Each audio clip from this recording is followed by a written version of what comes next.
Understanding the phrase, seeking attention. Hello everyone. Today, we're going to dive into a very interesting and commonly used English phrase, seeking attention.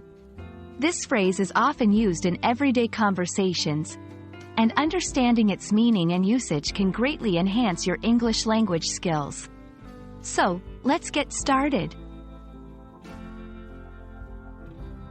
Seeking attention is a phrase used to describe a person's behavior when they are trying to make others notice them. This can be done through various actions, words, or behaviors.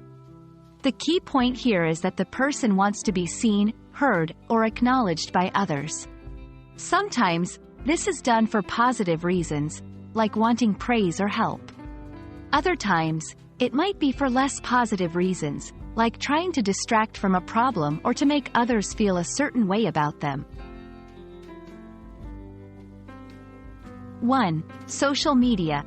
Posting frequently on social media platforms, especially with content that is designed to provoke reactions or comments. 2. At work or school. Speaking out frequently or loudly in meetings or classes, even when it's not necessary, to ensure that others notice them. 3. In relationships. Acting in an exaggerated way, like being overly dramatic or emotional, to ensure they are the focus of their friends' or partner's attention. It's important to understand that seeking attention can have both positive and negative connotations, depending on the context. Positive. Seeking attention in a situation where one needs help, support, or recognition for their achievements. Negative. Seeking attention for the sake of being the center of attention, which can be seen as selfish or manipulative. Let's look at some sentence examples to see how seeking attention can be used.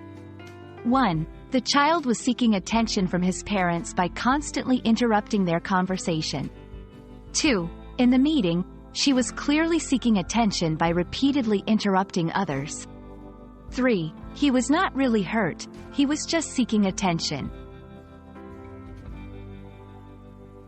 I hope this video has helped you understand the phrase, seeking attention, and how it is used in English.